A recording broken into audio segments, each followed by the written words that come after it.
Good afternoon, everyone, and thank you very much for taking out this time to come to the AYAO Week webinar.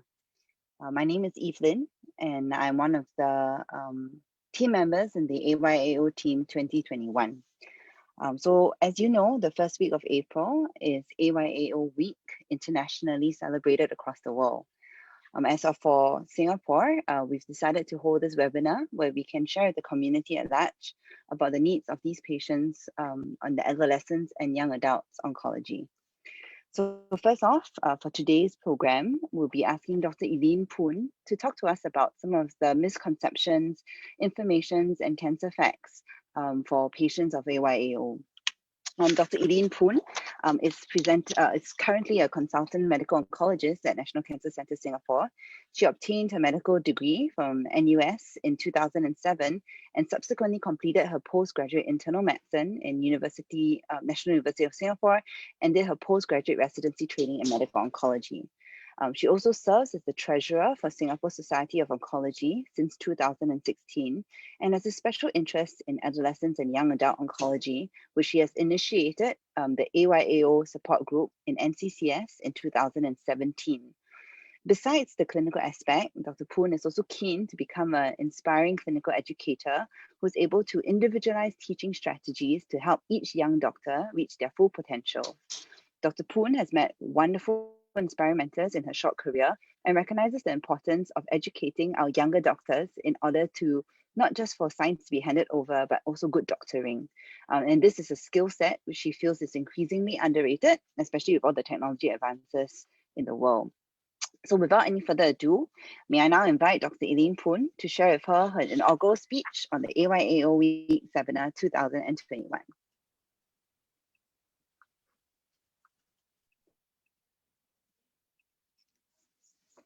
Hi, everyone. Thank you once again for taking time out to actually join us today. It's a very exciting time for us because AYA is really in its infancy in the whole of Asia, much less in Singapore. So thank you, Evelyn, for introducing me. And I hope to actually be able to take you on a little bit on what this whole AYO means altogether. Just give me a second while I actually share my screen.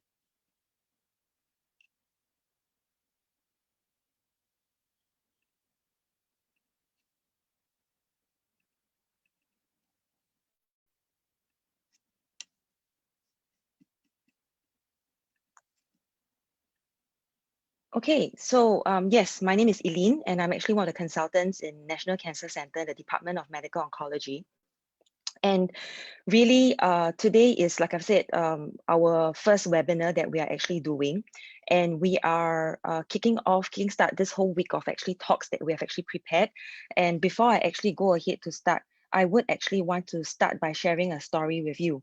You will see Hui Min also along the way this week as well. She will be one of our speakers, and I would just like to actually introduce her to you first. So I had the privilege of getting to know Hui Min a few years back when she was actually one of our patients, and I was actually caring for her as her doctor then. And she has come a very, very long way. And the young confident lady that you see right now actually has gone through a very difficult time, probably something that most of us cannot even imagine. This was actually Hui Min a few years back. This was when she actually had first completed her treatment. And at that point in time, she was about 16 years old. And what happened was she actually had presented with very bad knee pain, which did not go away in spite of a usual Panadol. And it took quite a bit of time before she was eventually diagnosed. And with just that one diagnosis of bone cancer, osteosarcoma, she actually had a whole life turned upside down, really.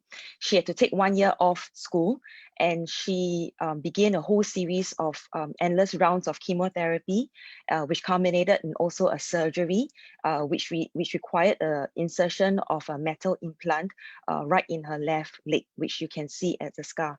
But Hui Min bears a scar really very proudly, and I'm very proud of her, and I'm very proud to say that I got to know her as well.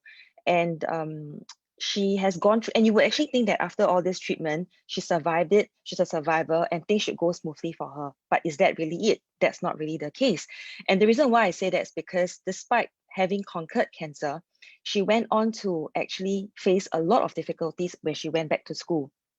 And not just also difficulty of understanding from her peers, even perhaps sometimes from her own family and friends. And worse still, she felt that she was not able to accomplish some of the things that she set out to do. She initially wanted to be a nurse, but because of the physical limitations as a result of the implant, she actually has since diverted attention and is now actually studying pharmacy. And she's doing actually very well and was one of our cancer ambassadors in NCC and our leader of the AYA support group.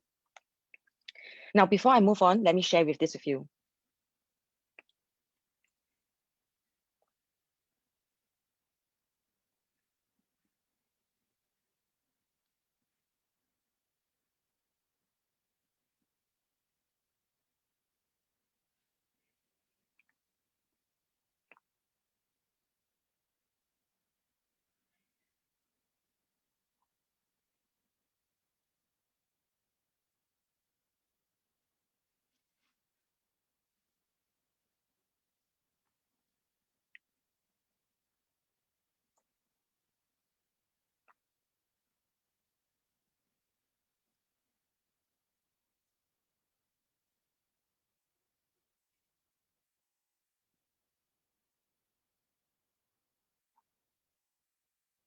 Now, this is actually part of the movie which I really enjoy very much. It's called The Fault in Our Stars, and there's two protagonists, Hazel Grace, the female lead, as well as the male lead, Augustus. And these two teenagers actually had cancer in this show. Hazel actually had stage 4 thyroid cancer, and Augustus actually was a survivor from osteosarcoma at this point in time. And it basically chronicles the whole story and whole life story of the two of them. And this was actually inspired by a real life patient whom I will show you all the picture of subsequently later on. And while this story ended in somewhat of a heartbreaking ending, however, I felt that it really encapsulates very much the kind of difficulties that an AYA young adult with cancer actually have to go through. So I do urge you all to actually take some time to actually view this film if you haven't actually had. Now, so what actually is encompassed in a cancer journey? There is kind of briefly broken down into 6 stages, whereby it starts off from prevention before the cancer even happens and the detection of it. And of course, we hope to actually have early detection because that can potentially make a difference between whether we are able to cure the patient or not. And of course, in terms of assessment and diagnosis, treatment and support, rehabilitation, survivorship, and late effects. And increasingly, we are starting to know that the supportive and the palliative care aspect is essentially very important in the whole cancer journey of a patient. And what are some of the common things that come to mind when we hear that a young person actually has cancer? How can this be? Not possible. How can young people get cancer? And this is not just perhaps even what others think, perhaps even what young people themselves think, because usually in this whole AYA age group, we tend to think that, oh, we are invincible. Us falling sick is almost unheard of, impossible. And of course, some people may think, is there family history? The more superstitious may think, oh, is it karma? Probably not very serious, right? Maybe related to smoking, alcohol, stress, not sleeping enough. No big deal. Cancer in the young definitely can get better. Oh, sorry about it. So what we're going to be talking about today, I'll be introducing to you all what AYA is all about, what the AYA cancers are, why is AYA so special, and what do they actually want, and where are we in terms of AYA care in Singapore. So what is AYO and why is AYO important? Before I proceed, I'd just like to share with you our team's logo. And I'm immensely proud of this because as you all know, all cancers have a certain color ribbon attached to it. So for example, breast cancer is pink ribbon, testicular cancer is a yellow ribbon. And for us, we actually got our young AYA cancer patients involved into designing the ribbon that belongs to them. Okay, and we decided into something that was multicolored because we felt that we are encompassing every sort of cancer for the group of patients in this age group, and it's supposed to be all inclusive and no one gets left behind. So this was the meaning behind this, the design of this actually this ribbon. Okay, now Worldwide, because AYA is in infancy, there is actually a varying description of what AYA cancer actually is. When we say AYA, we actually mean adolescent and young adult cancer. But exactly what is this age group? In the US, people take the age range between 15 to 29 or 15 to 39 years old.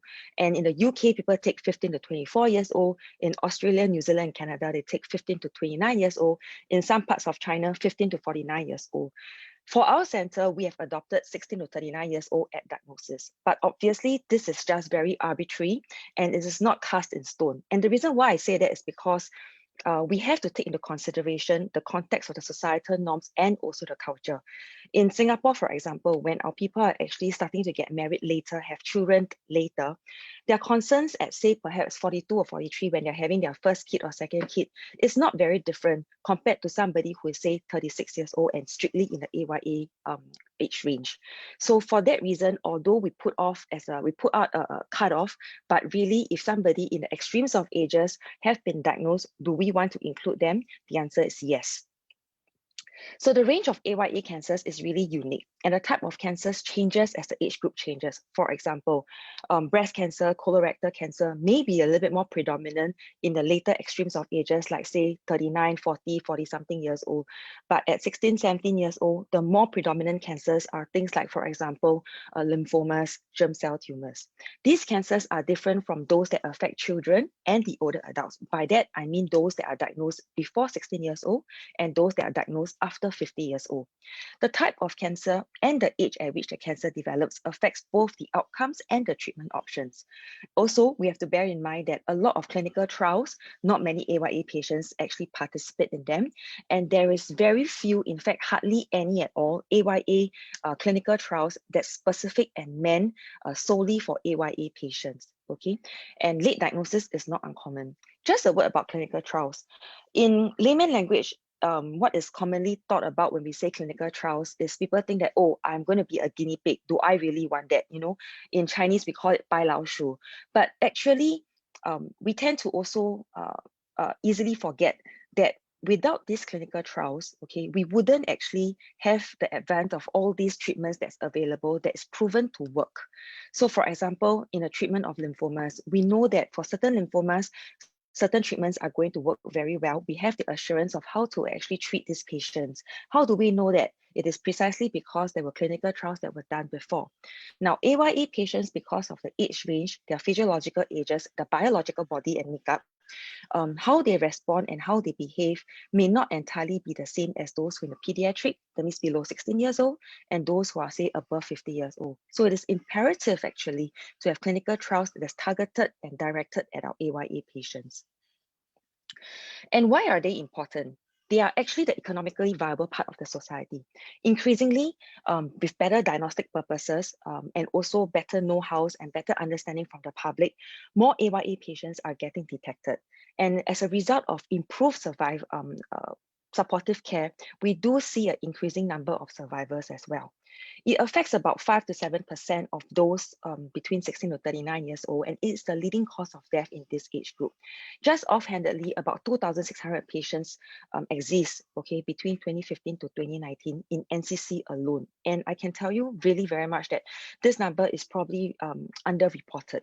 We're all in the midst of setting up a good database which actually captures all the patients so that we know with greater certainty what sort of cancers these patients actually are afflicted and how to actually care for them. The annual incidence of AYA is estimated to be about 1 million worldwide, about 50 to 70,000 in Europe, 80,000 in US. The incidence really increases with age, and the incidence of AYA cancer itself is also increasing. Okay, they tend to be diagnosed at later stages, and I would like to emphasize that comparing those who are, say, less than 15 years old, those between 15 to 30 years old, it has been shown, okay, that cancer actually is about 3 times more frequent than those that are actually very young. But yet, if you think about the kind of resources that our pediatrics have, those who are below 15 years old, and the resources and the amount of research that's gone into studying for AYA patients, okay, it is dismally a lot lesser. Now, what is the burden of disease then? Again, I'm going to be flashing you some of the statistics that I have, okay? And unfortunately, because as I've mentioned, AYA cancer is really its infancy in Asia.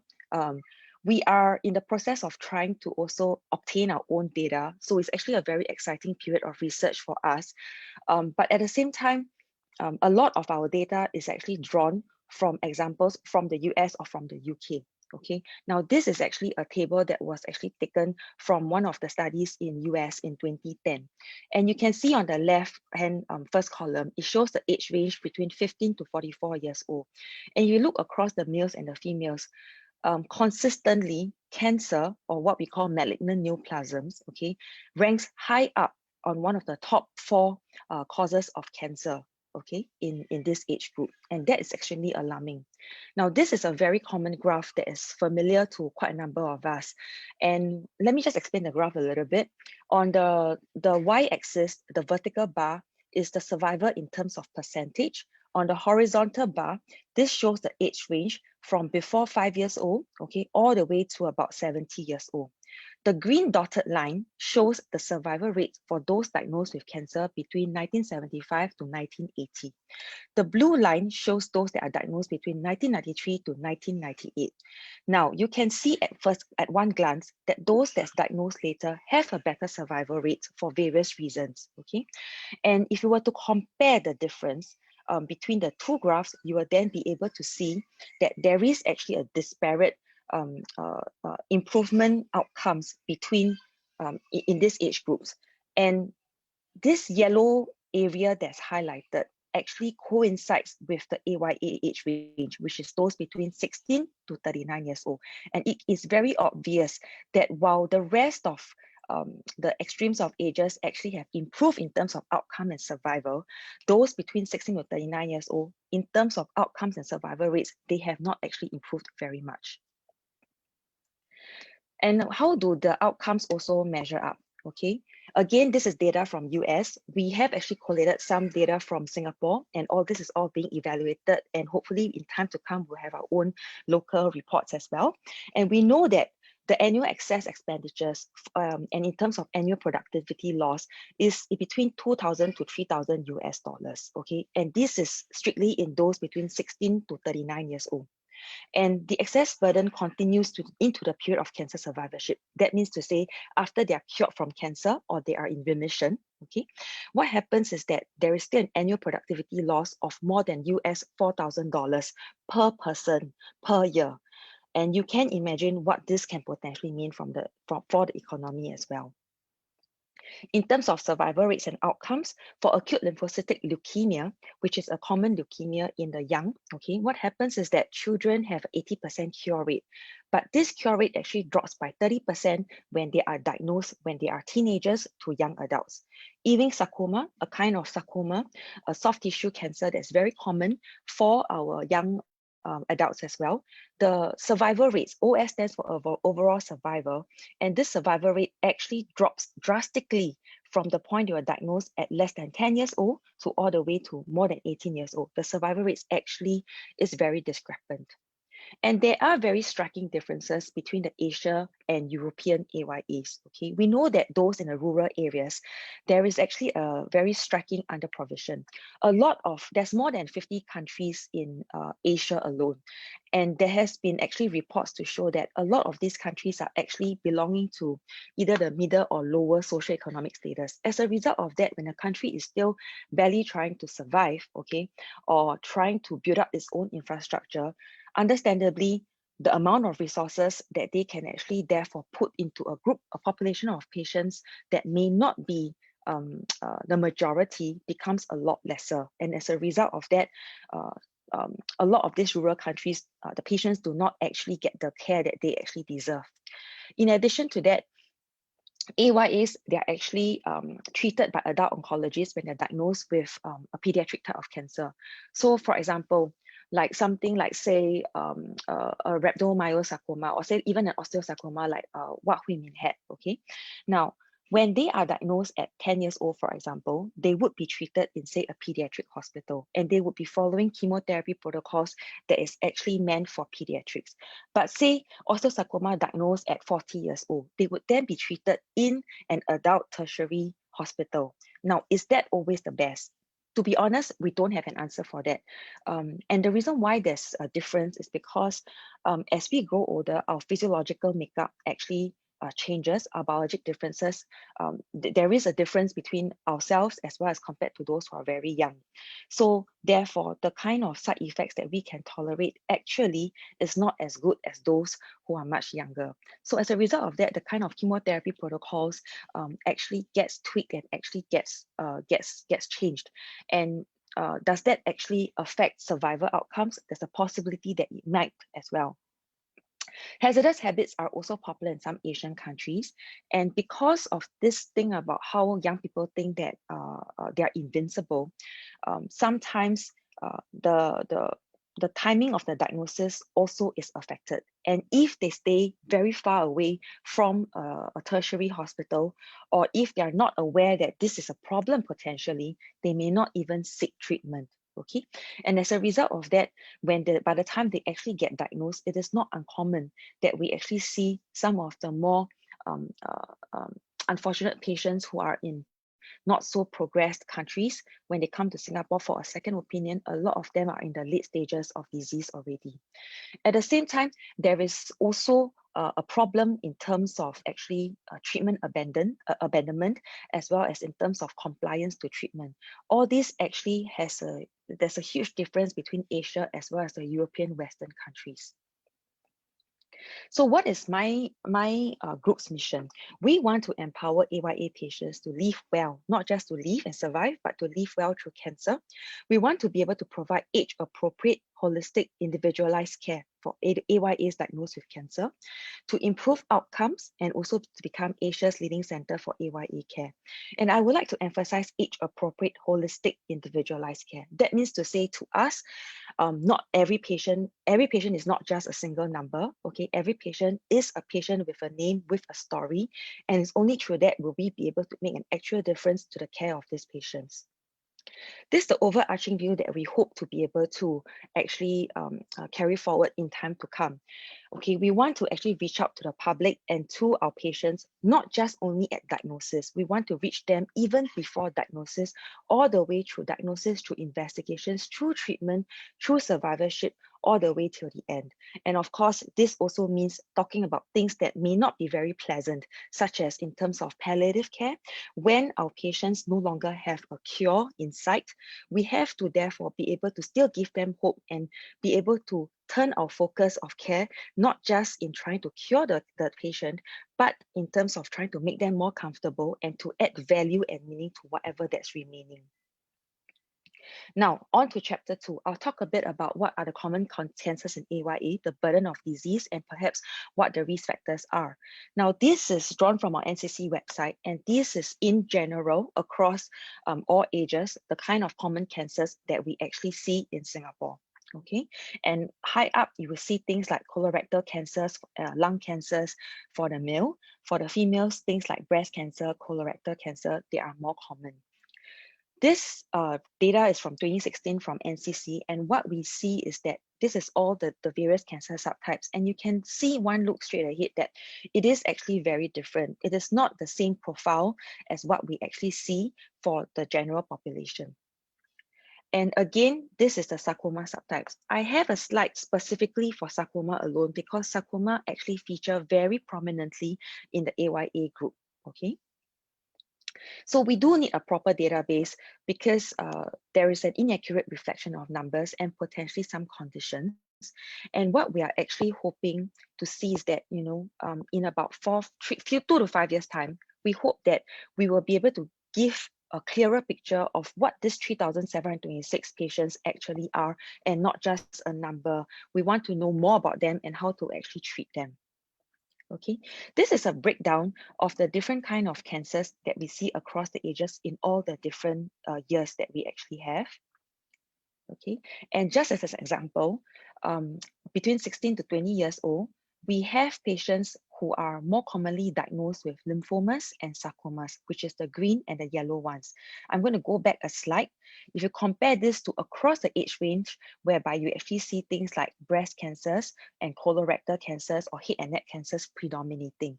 What I'm hoping to actually bring across to you with these two slides is to say that different age range has actually a different common cancer. Okay, it is not sufficient to say that, oh, for example, colorectal cancer is the most common or lymphoma is the most common.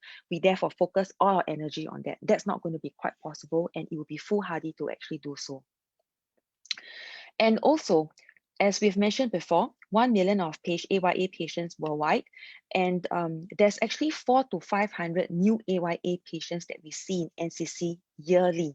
Okay, and again, like I've said, this number is likely to be underreported because this is just NCC alone.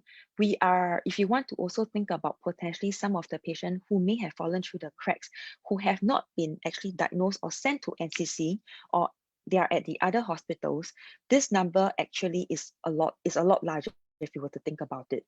Okay, and again, I'd like to emphasize pediatric cancers, which is those diagnosed below 15 years old, they form 1% of total cancer burden, and AYA cancers form 5 to 7%.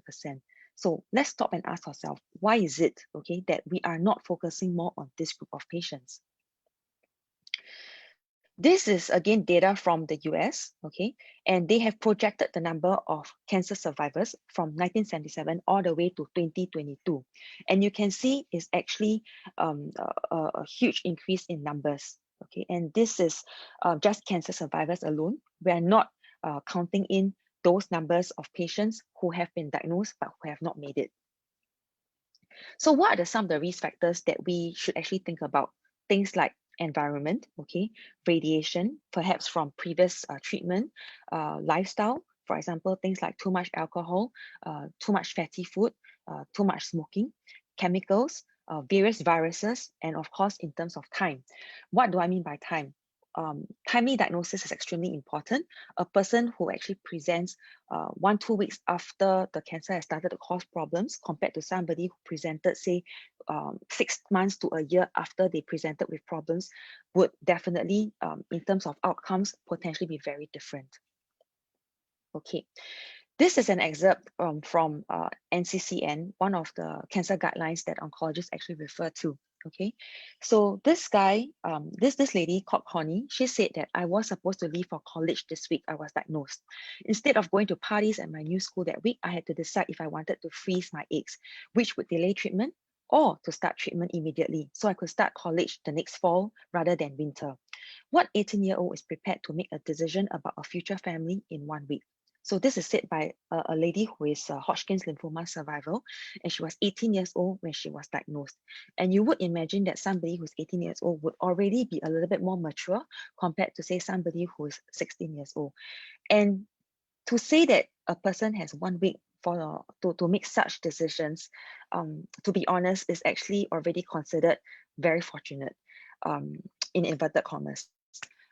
We have patients who actually crash into the hospital who is very, very sick and required to start treatment by the next day or in 1 or 2 days' time. These patients do not even have the luxury of actually be able to have this discussion even.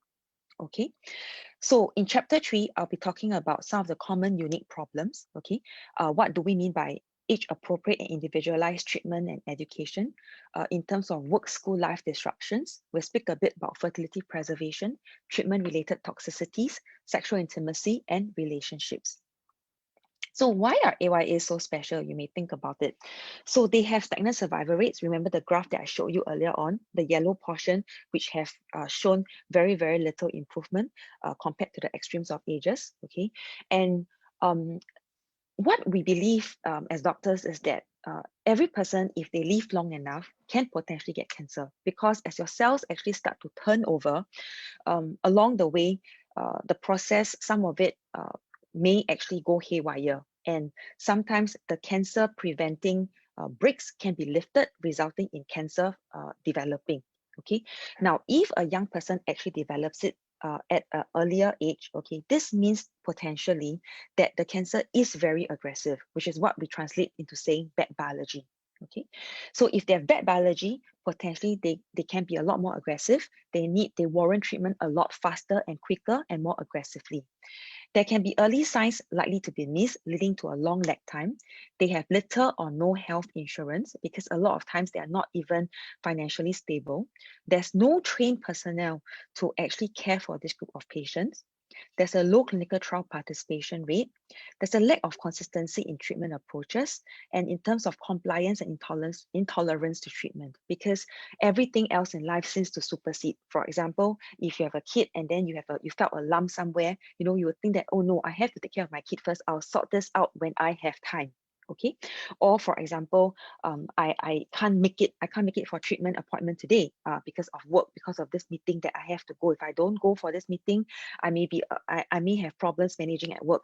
My company may potentially not be understanding to me. So these are all potential problems. Okay, out of all these things, all these in red boxes are potentially what we can try to change. The first one in red and blue box, okay, is something that we have a little bit more difficulty in changing. So in terms of AYA, there are various things that we do need to focus on. Things like, for example, public outreach, to let young people and to let the public know that potentially young people can get cancer, can survive of cancer, can also die of cancer. Okay, in terms of screening, diagnosis, the workup period, the survivorship treatment period, transition care, the caregivers and health workers' health. Now, this too is also very important. I'll explain a bit later on subsequently. So, what are the challenges of young adulthood? In terms of disease treatment, again, like I've mentioned, the kind of cancers that actually affect them can be very different. The kind of side effects, the kind of toxicities, and the logistic challenge to get to treatment, okay, is very different and a lot more difficult. In terms of major milestone, don't forget, in young people's language, this is what they call adulting, okay, whereby they have to not only deal with puberty, sexual coming of ages, trying to complete their education, trying to figure out what to do with their next step of life, trying to begin to be independent, okay, to lead an independent life, and perhaps even go into their next stage of life to find a partner and settle down. Okay, these are all major milestones. You add in an additional component of having to deal with the cancer diagnosis and the possibility of actually having to deal with one's mortality at a much younger age, okay, it can be extremely daunting in terms of survivorship and in terms of mortality. To accept somebody dying is never easy, okay?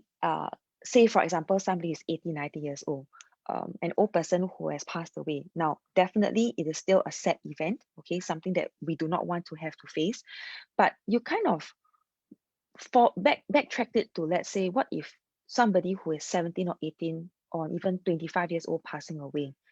Now, that becomes a little bit more difficult and more painful to accept and absorb, because young people are not supposed to die before the older folks. Okay, now are there things that we can actually do?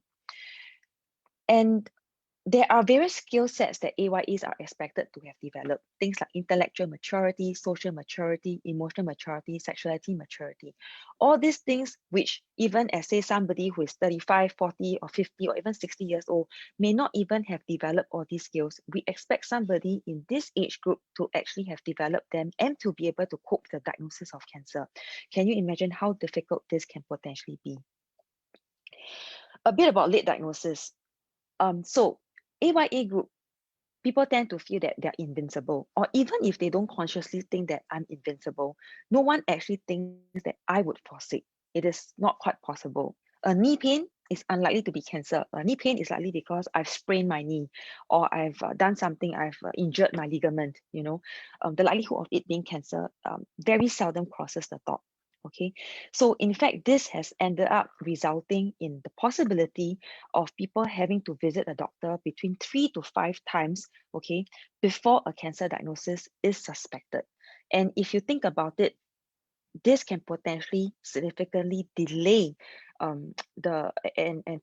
potentially result in a cancer that's much more advanced by the time it's actually fully diagnosed. Okay. Now, importance of early diagnosis. If we do not suspect it, we will not think it and we will not hunt for it. So therefore, there needs to be a heightened awareness, not just from the patients, but I would also say from our allied healthcare and also our healthcare professionals too. Okay. There will also be financial concerns, disruptions to school, job, okay, and there can also, like I've mentioned, a need to see the doctor a lot more times before a diagnosis is suspected upon.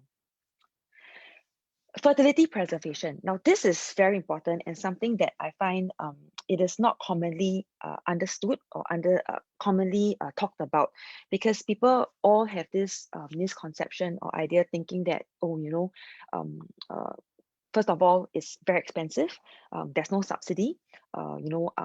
I don't want to focus on it. Now, are these actually true?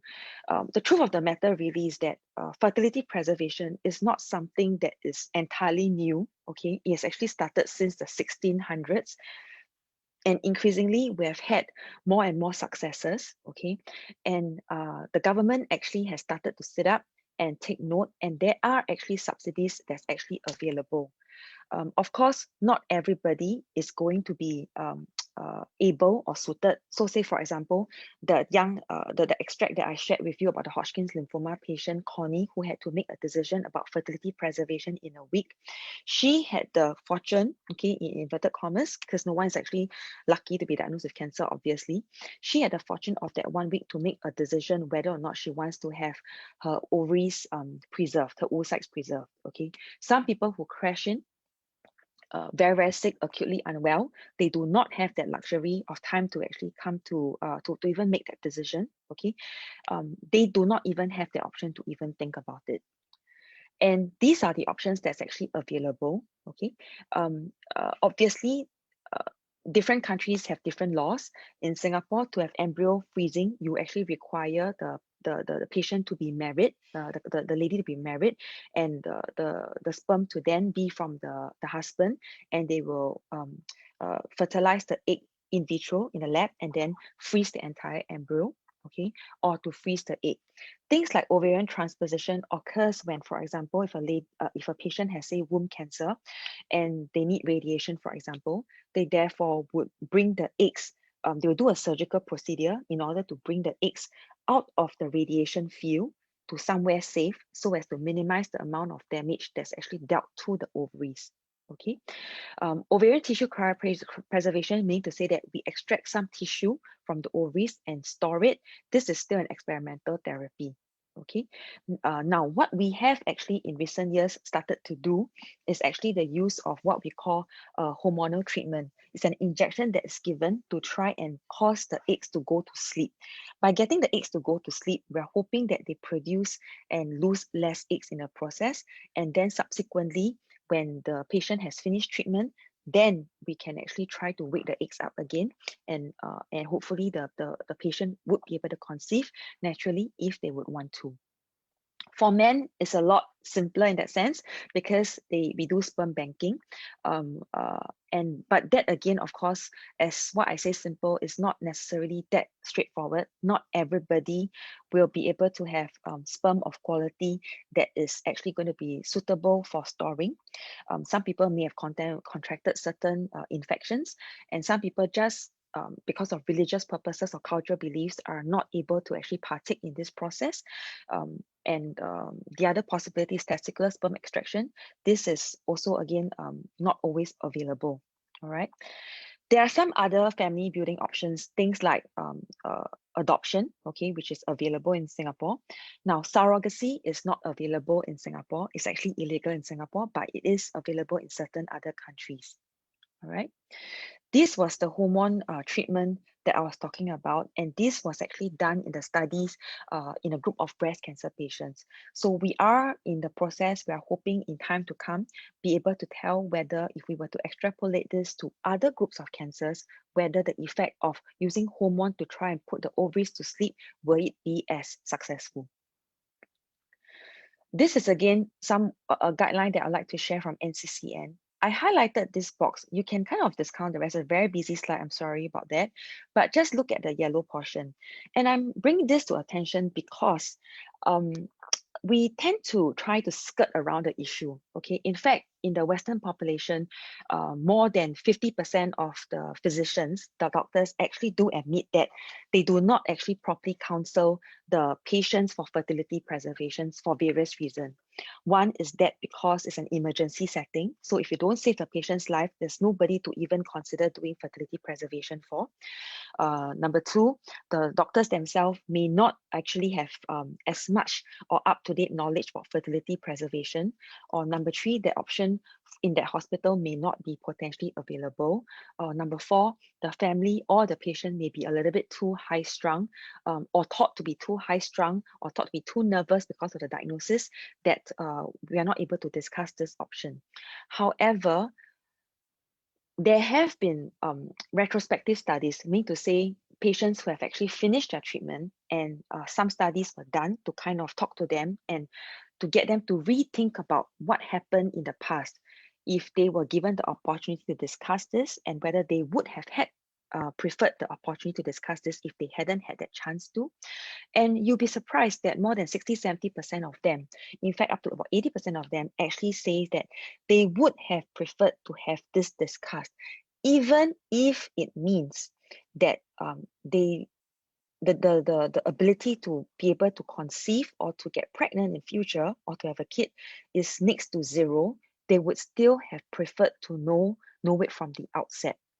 Okay, we have concluded a study done locally, whereby we actually polled our doctors as well as our patients.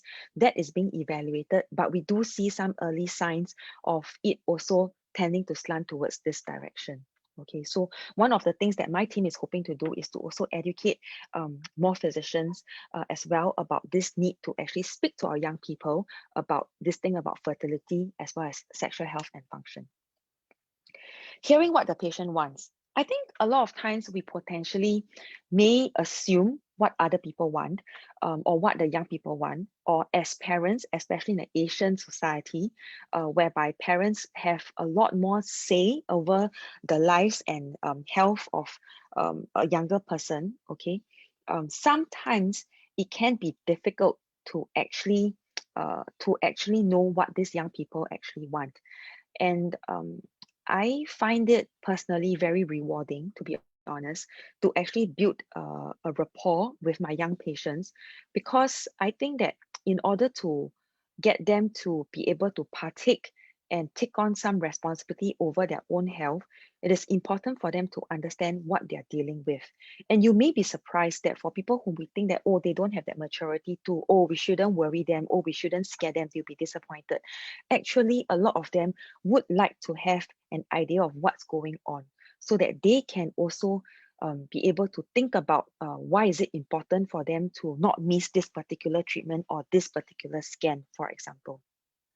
Okay, and we have found that they would be able to achieve their preferred decision-making role, and they would feel better informed and better looked after. And contradictorily, the patients actually feel less anxious, more satisfied with care. And if they were able to actually had the opportunity to talk about their worries and fear, they feel that they are less anxious if they are prepared, and they received as much information that they want to, clear explanations and receiving answers as soon as possible, having a doctor to talk about their feelings and actually listen to them and not treat them as just another number. Okay, significantly less depressed if their doctor is able to discuss severity, prognosis, and how the cancer might affect other aspects of life, so that in a way they get prepared. Okay, and also encourage the patient to be involved in treatment decisions.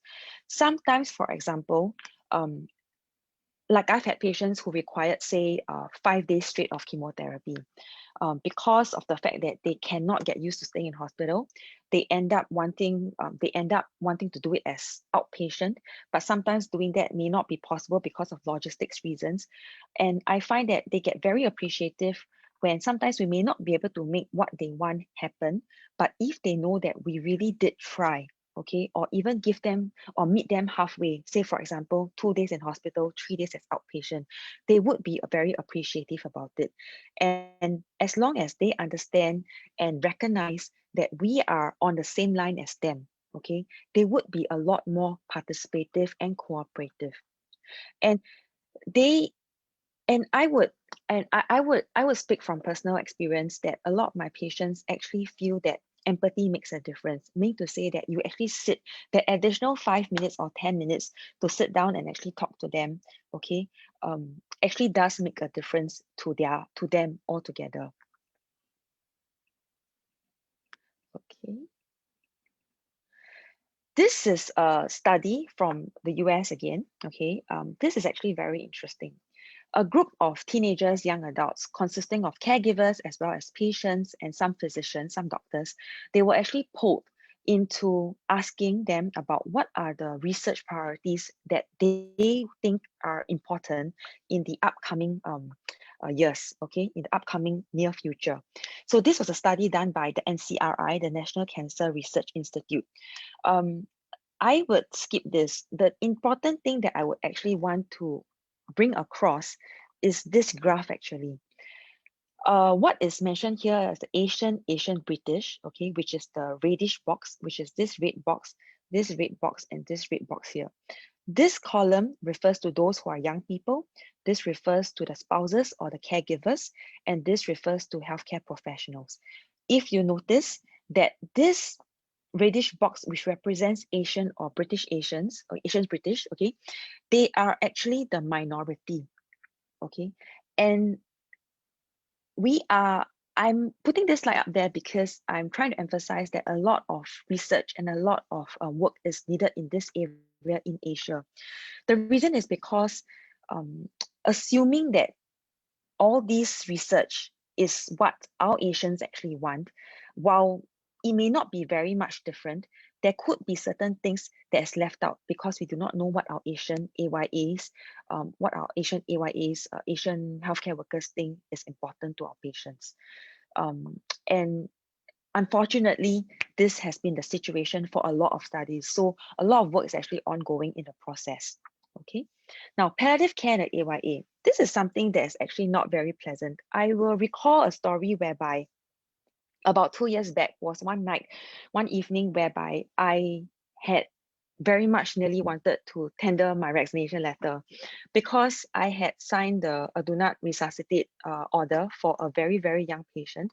I can't give further details because of patient confidentiality, but suffice to say that the patient was terminally ill in the intensive care, and it was medically futile, and any further heroic measures would really cause the patient a lot more suffering and harm.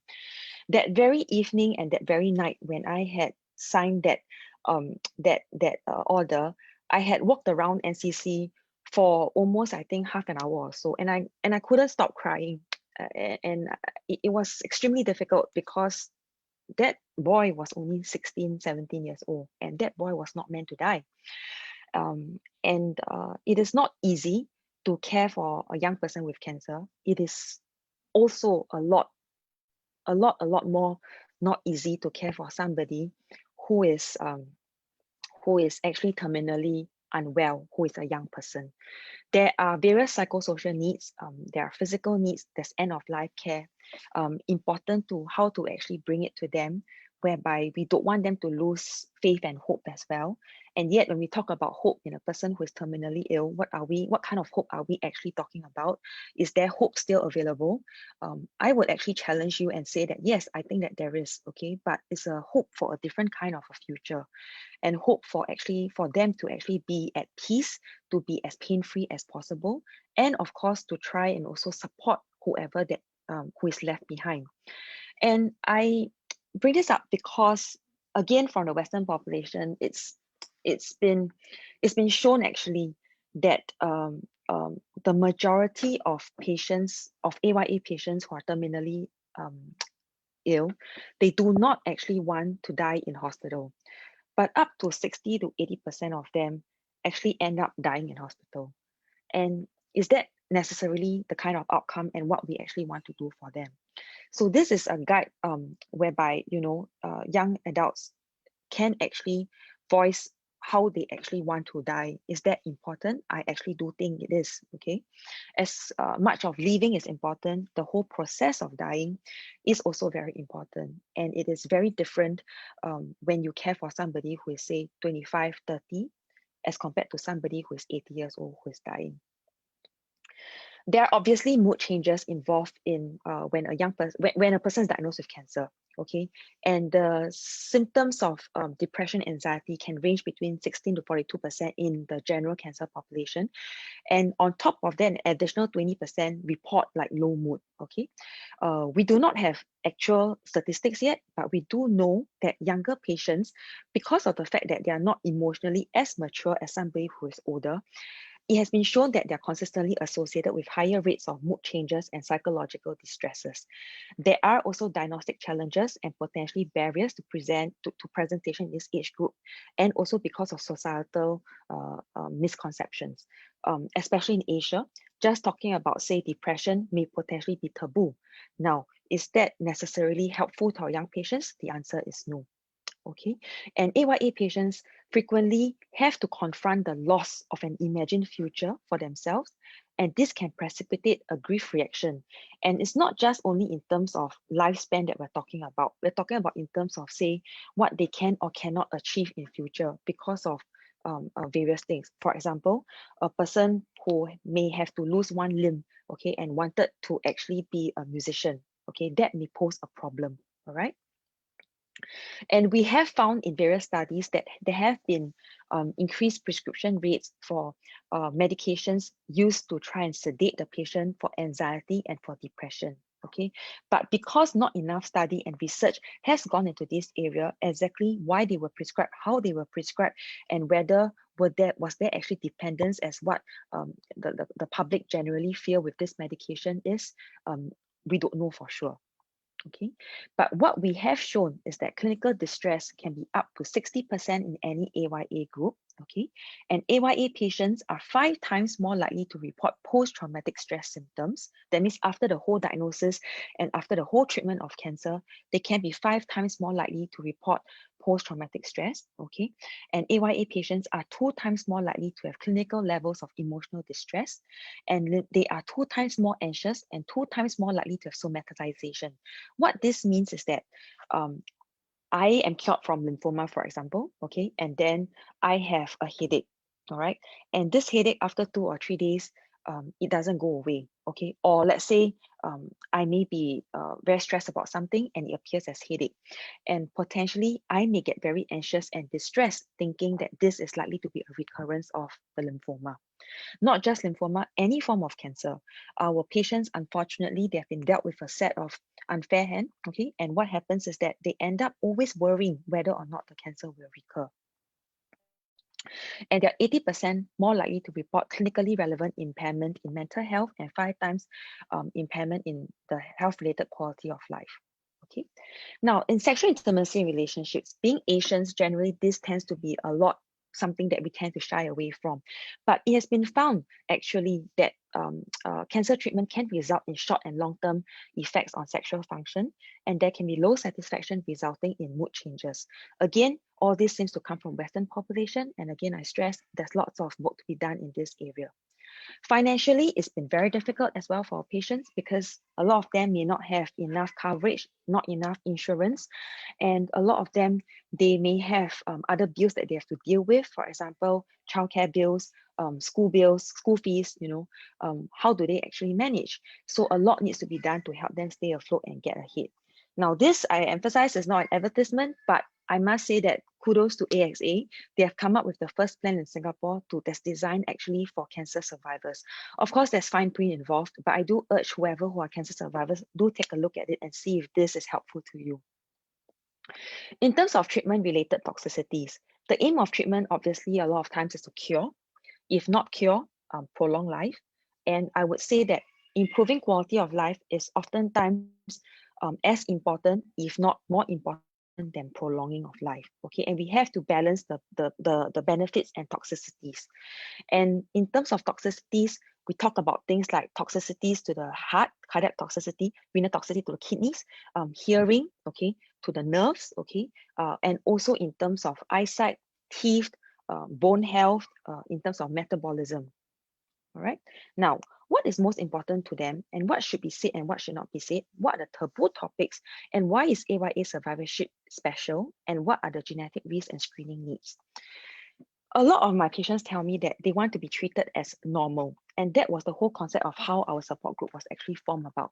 They do not want to be stigmatized, okay? And sorry, I think I'm actually running out of time. I will just take another 5-10 minutes if y'all would bear with me, okay? And of course, they would want to actually be involved in discussions that's concerning them rather than to have people talking about them outside of their treatment room and them not knowing what's going on. They want to be seen as normal, and essentially they are. It's just that they have a diagnosis of cancer. It's like, for example, someone having flu. I don't say that this person with flu is abnormal, right? They want to be able to partake activities that regular AYAs do, the risk of infertility and preservation options, what the sexual health is, what would it be like, financial toxicity, transitioning to post-treatment survivorship, and a lot of them see it as an ADBC, kind of like before cancer and after cancer self, and also mood changes. These are some of the accounts that's taken from the Huffington Post and the New York Times. And I'll just like to point out, so for example, by all accounts, I was the stereotypically inspirational patient. On the inside, I was churning with anxiety. Okay. From the New York Times, this patient says, one day you're a healthy 36-year-old with long hair, black mascara, and low rider jeans. The next, you're a cancer girl. Okay. And life can literally turn topsy-turvy for them. So what should be said? Again, I've been fortunate enough to not have cancer, I must admit, but from what I glean from my patients, I think that it's not a point about trying to pretend that you know or pretend that you understand, because unless we have gone through and walked the same road, we don't understand. But it's more to let them know that they are not alone. So as their doctor, I would tell them that they are not going through this alone. I will try my best to be in the capacity as their doctor to treat them well, okay? And it's okay to not feel okay. How can we make them feel better? Instead of pretending to know how, why don't we ask them what do they want? Okay, to assure them that they are normal and that cancer does not define them. They just happen to have cancer. That's all. And sometimes when we do not know what to say, perhaps silence actually is the best. What should not be said? Things like, you are so poor thing, I really pity you. Okay, they do not want to be pitied, a lot of them. Be strong. And I think this is actually very terrible to say, because we do not know how strong they have already been already. The kind of courage they have to muster up, before they face the news of the diagnosis, or even to see the doctor for the possibility of having a cancer suspected and diagnosed. Okay, how to fight the cancer? How do we know if they have fought or have not fought? Right? Things will get better. Now, this is very tricky because we do not know that things will get better. So some of the things I would actually urge and emphasize is that do not promise what you do not know. Common taboo topics, things like, will I be cured, recurrence rates, will I pass on this on to my children, in terms of what are the side effects, mood-related changes, physical appearances, incurability, how do I want to die? Actually, I find that with my patients, they do want to talk about all these things, but at the right time. And how do we know when's the right time? The only way to know is to journey with the patient. Okay. Now, this is I've always loved scenes of a heavy rain, a heavy this whole gray clouds just before a heavy rain. Okay, where you see the silhouette of the buildings being outlined. So likewise, this is something that's similar before a huge hurricane and tornado, and it looks really gorgeous and beautiful. But this is the aftermath that's left behind. And why do I bring this up? For a patient who has gone through the whole so-called fight of cancer, okay, when they have survived, they're finished, we expect them to jump straight into survivorship, to transit back into normal life. But actually, what's inside of them very frequently is this mess of destruction that we do not see. Okay. And a lot of complications can happen in terms of treatment, infertility, the difficulty reintegration, the risk of secondary cancers, psychiatric conditions, and health insurance difficulty. This is again from NCCN and one of the patients who actually said that people assume that when treatment is finished, cancer is finished. It is not that simple. Treatment might be over, okay, but the doctor's appointments, the side effects, the expenses are not over. It's become difficult emotionally in a whole new way. I was no longer fighting for my life. I now have the time to finally process what has just happened. Reintegration takes a different meaning for different age groups. For those who are like 16, 17 years old, it takes about talk about going back to school, those who are actually young adults going back to workforce, those who are young adults, for example, are they able to have kids, have family? Okay, and this whole transition of care as well. This is what I mean by how we expect these patients to transit from one point to another, from being diagnosed to being a patient, from being a patient to being a survivor. And it's just really not that, it's really not that easy. And there's lots of steps that's actually involved. There's lots of long-term survivorship issues as well, okay, that we sometimes fail to recognize. And in terms of employment pathways in a large cohort of study, what we have found is that in terms of uh, how many of them actually quit working and how many of them are able to successfully return to the workforce, okay, is actually not good enough.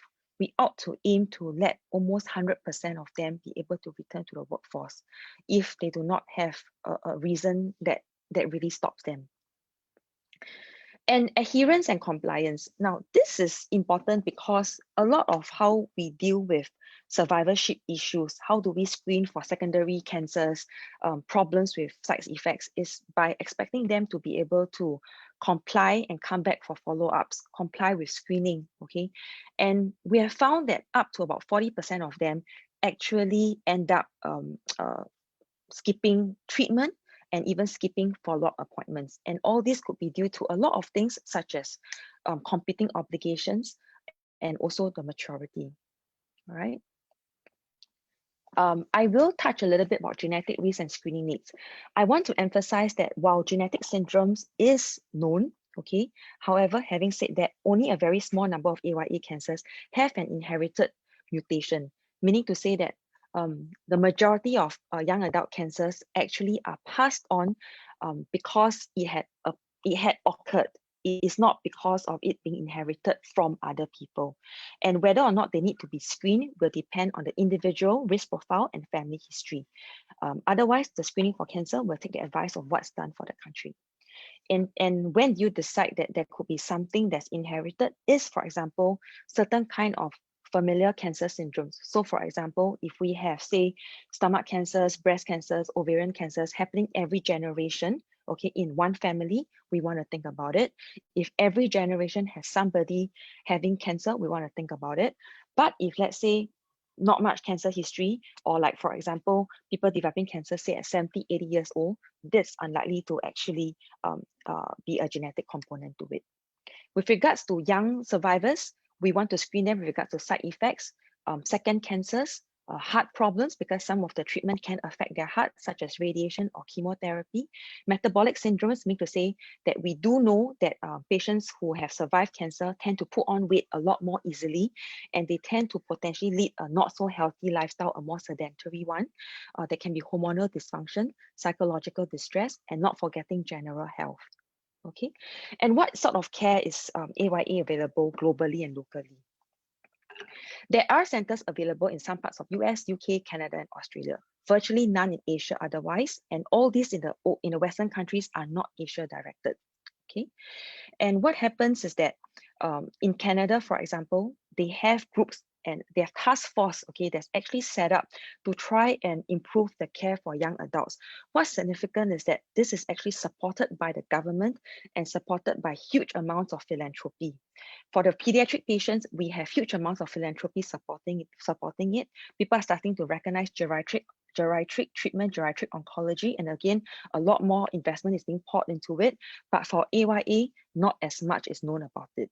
All right. This is again what they have actually set up, and it works from the ground level all the way to the governmental level, whereby they actually set up various committees to try and see how they can actually improve the care. In Australia, likewise, they are also supported by the Australian government actually. Okay. This is a center in the US, which I was actually very enamored by, to be honest. And the reason for that is because this would be a dream come true for me and for my patients in Singapore. They actually have AYA dedicated centers, okay? In Singapore, in a lot of Asia places, there is no AYA dedicated centers. Somebody with cancer who is 18 years old goes into NCC, they are seen at the same place where a person who is 60 years old, who is 80 years old. They feel out of place. They feel that they don't belong. Okay, they don't have people whom they know. Okay, there's no rapport, there's no camaraderie. They just want to get in, get out as soon as possible. In these AYA dedicated areas, okay, they have places like AYA Lounge, whereby people can get together and things feel a little bit more normal. If I can bring your attention to this young man on the left, he has a prosthetic leg because he had to have amputation done because of cancer. And isn't this amazing? And isn't this very inspiring to be able to see somebody who have gone through so much, yet try to lead not as normal a life as possible? Okay, and this is special chemo areas that's dedicated for AYA patients alone. Okay, if you think about it, I have to receive 6 hours of chemotherapy. Beside me on my right is somebody 60 years old. On my left is somebody who is, say, 50 years old. A little bit hard to talk, you know. And these again are AYA dedicated rooms, and these are special rooms that they can go in to chill out, to actually read, to actually find information. Locally, be it in Asia or in Singapore, the fear of AYA is hardly present. My group is very passionate about setting this up in Singapore. All right. And there's a need to be recognized as a need before we can actually move forward. We set up our first support group in 2018, and we're working towards having a dedicated team to provide active, individualized care. And we hope to eventually come up with an effective model and share this across Singapore and hopefully across Asia. So this is one of the studies that we actually did. I'll just skip this part because I'm way running over time. But essentially what this had shown was that up to 40% of our patients had significant distress. And we are working towards trying to change that. We are also bringing forward AYA dedicated age-appropriate information, something that is actually appeal to our patients, because we don't want somebody who is, say, 20 years old coming into NCC receiving the same kind of package that somebody who is 80 years old receiving. It just doesn't make sense. Somebody who's 80 will not be worried about fertility preservation, but someone who is 20 years old probably would be worried about that. Okay, these are in circulation already. Some of you may have actually seen it. We're also in the process of creating an AYA dedicated guidebook, and also Evelyn is leading our charge in creating an AYA application. So more good news to actually come about. Okay. Now, why did we want a support group? We want to actually provide psychosocial support and to raise awareness. We want to destigmatize the idea of cancer, and rather than use it that being a stigma to belong to a cancer support group, we want to use the same concept to destigmatize it. Okay, we want it to be long running and a source of reliable information rather than just hearsay or what Mr. Google actually tells us, which may not actually be accurate a lot of times. So this was one of our very first event that we actually had, and this was some pictures from it, and I would tell you what we aim to do was to bring normalcy to our patients, and we have actually gotten them involved in various discussions, okay, various talks. They are here sitting down painting some of the figurines and playing some games that young people actually do. Okay, this is them attending a talk, and here they are doing brush calligraphy, and here we are actually getting them to do leather crafting. And we actually brought them out to go and watch Ballet Under the Stars. So these were the things that we actually did pre-COVID, before with our support group. So these are various institutions that actually have been shown to be a strong advocate.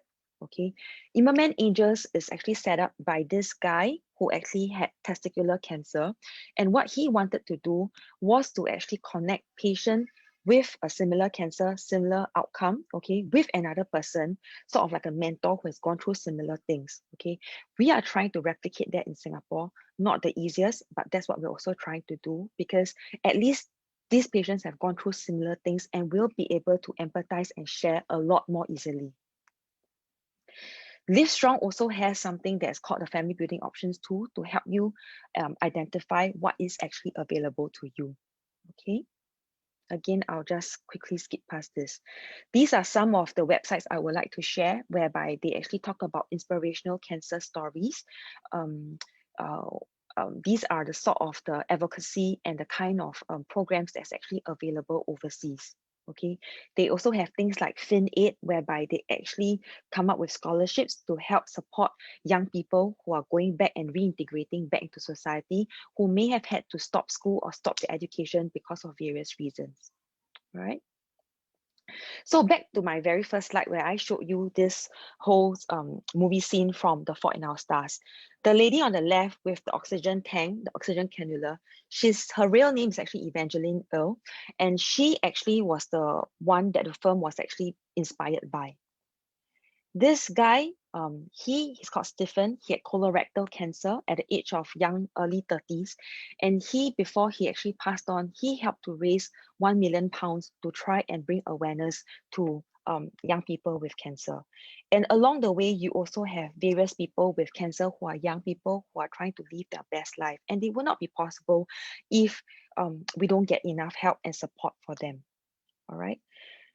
As part of my group's advocacy, we have also tried to raise awareness, and we have actually gone ahead to get into the Singapore Book of Records by trying to bring awareness to the fact that young people can get cancer. And we actually managed to step 344,744 steps in one afternoon. And there are some various things like Make-A-Wish Foundation, Learn a Skill, some various races and walks. Again, at this point in time, nothing that's focused and specific to AYA alone, but we are looking towards trying to change all of this in Singapore, okay? So this is my team, and I'd just like to give a shout out to them, and specifically to Evelyn, Wei Lin, and Jian Cheng, without whom this whole webinar wouldn't have taken place.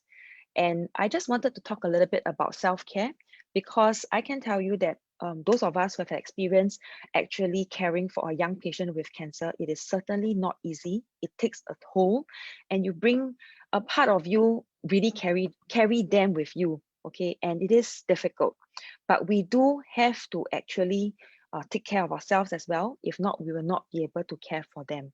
And so if you do know of people, allied health, who are actually caring for people with chronic sick or the young people with sickness, do lend a kind word or helping hand. It definitely works. Okay. So we want to treat the patient, not the cancer, to build a bridge. And as a conclusion, there are a very special group of patients. Their care needs far exceed that of just purely medical. The time has come for us to actually properly collaborate and document our findings. We want to be able to better understand them and better utilize healthcare resources to be able to address their needs. As an end, we want our patients to live well, okay, and not just live alone. I will end off with this video.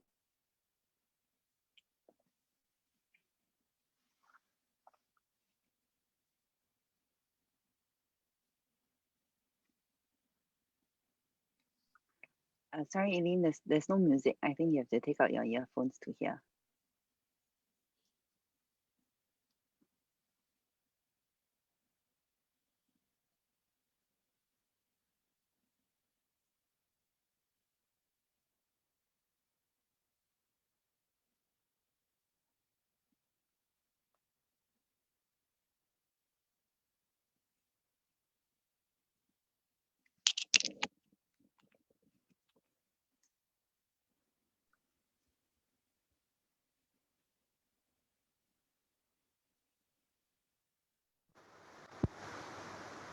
Hi, sorry about that. I was informed that y'all couldn't hear the video. Okay, give me a second. I will try to share screen once again. Sorry about that.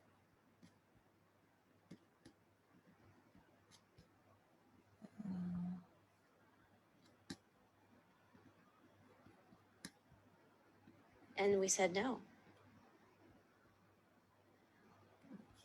She has a backward leg. I'm pretty amazed. Yeah, we can hear you now, Eileen. You just need to share your screen and then turn on the music, and it's fine. Just start from the beginning. Yep, we can hear. Can start from the beginning now. Thank you. Gabby loved to dance from the time she was 3 years old. But in 2010, she experienced sharp pain in her knee. An MRI revealed a tumor. Gabby was diagnosed with osteosarcoma, a rare form of cancer. Her mom, Debbie, She started crying immediately. She says, "Am I going to die?" And we said, "No, you're not." a surgeon recommended rotationplasty. That's when the knee is removed and the lower leg is rotated backwards and fused with the thigh, allowing the ankle to function as the knee. They had to estimate how tall she would grow. so that by the time she was fully grown, the ankle joint would line up with the knee joint. I was expecting it to look odd, so once I got over that, it was just learning how to walk again. Learning to walk again meant lots of painful rehab. I prayed a lot and I just stayed positive through the whole thing. Rehab lasted a year. The brave young girl prevailed, mastering the use of her prosthetic leg with ease. Now 15, Gabby even has a special prosthesis that lets her go swimming with her sisters. I did not think that cancer would stop her from doing things she loves to do, like dancing. As soon as she could walk, it was time to dance again. The Missouri native traveled to Houston to perform a fundraiser for children battling cancer. There, Gabby met two young cancer survivors who just had the same procedure and are awaiting their prosthetic legs. 11-year-old Jessica and Julian, a 19-year-old college student. Now it was time for Gabby to get ready for the big event. I'm pumped. I'm ready to go. And join me in welcoming to Houston, Texas, Gabby Shore.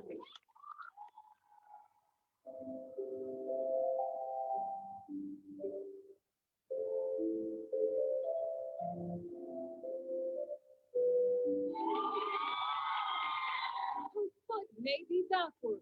This dancer is inspiring everyone by taking a giant leap forward.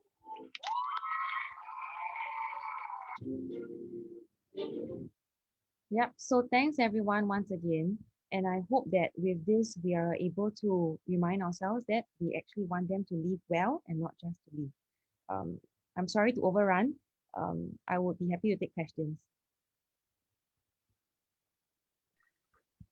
Okay, so thank you very much, Dr. Eileen. I've added a few people on this call as well. Basically, these are Jianchen and Wei Ling, who are also members of the AYAO team, and I've added them right now in the spotlight. Maybe I'll just start the ball rolling. I think, Eileen, we do have a few questions that's actually posed by the audience, and maybe you would like to answer one of them.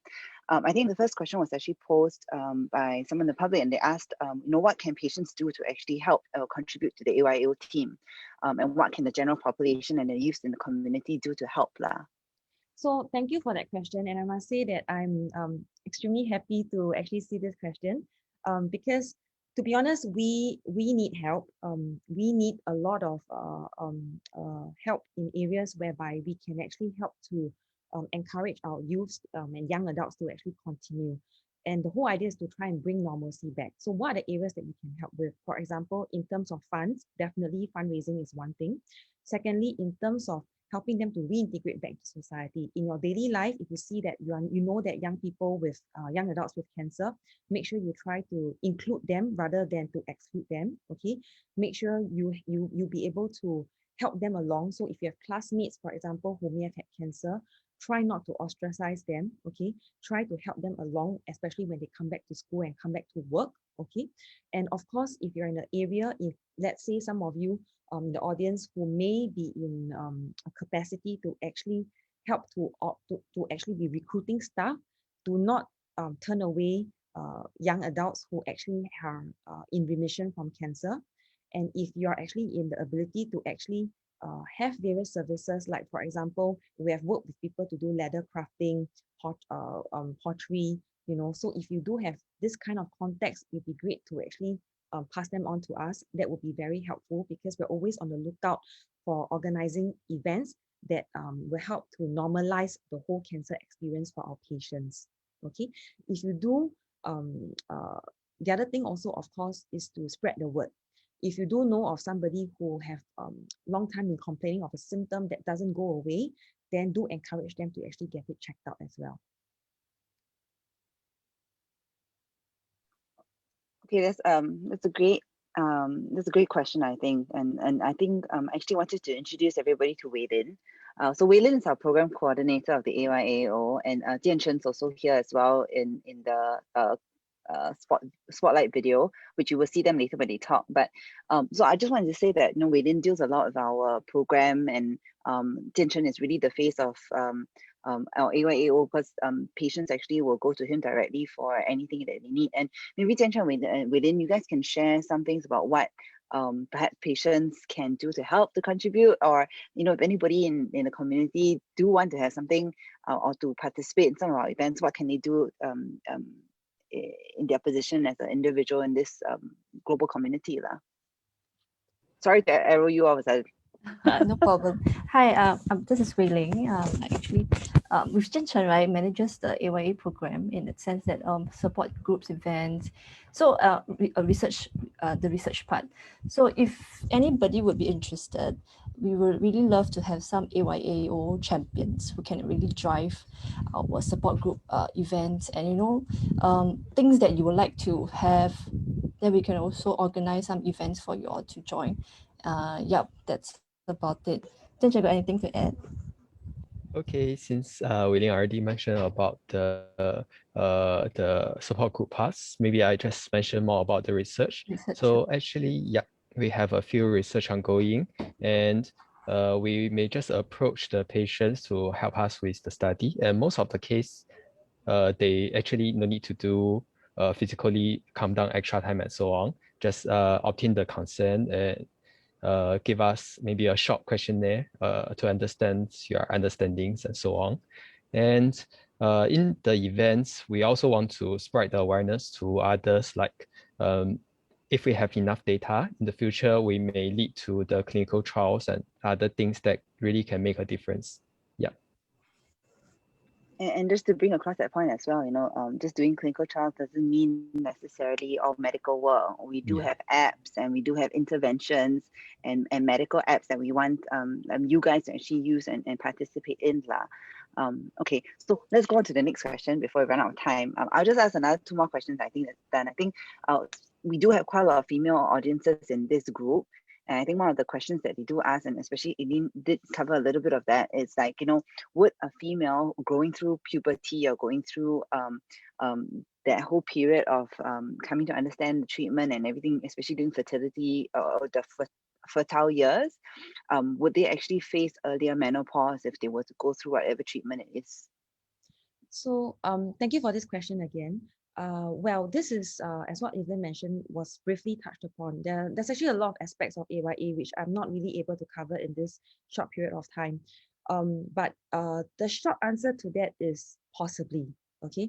And I'm sorry to give a very vague answer. The reason is because first of all, it depends on the kind of cancer and the kind of treatment that the person actually undergoes.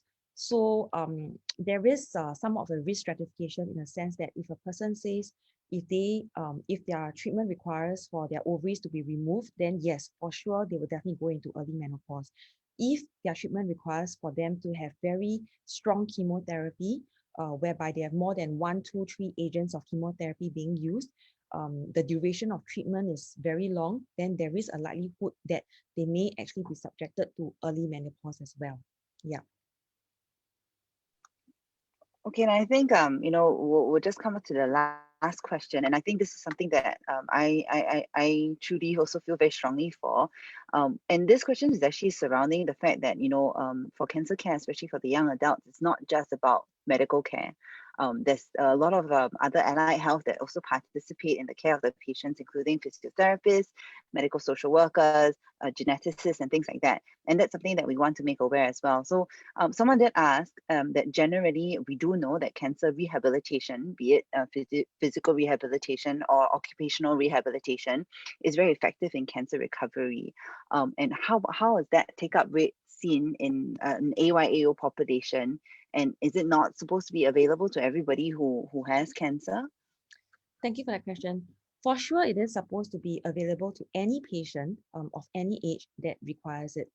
One of the reasons why people may not really hear about it is, first of all, AYAs do not get the spotlight that they actually deserve. Okay, so that's one thing. Second thing is, again, it depends on the kind of cancer that the patient has. And a lot of times, some of these physiotherapies or various kind of therapies from the allied health is done without actually knowledge. So, and it's specific to the patient. So say, for example, somebody who has undergone treatment, very, very intensive treatment for Hodgkin's lymphoma, okay, a kind of blood cancer.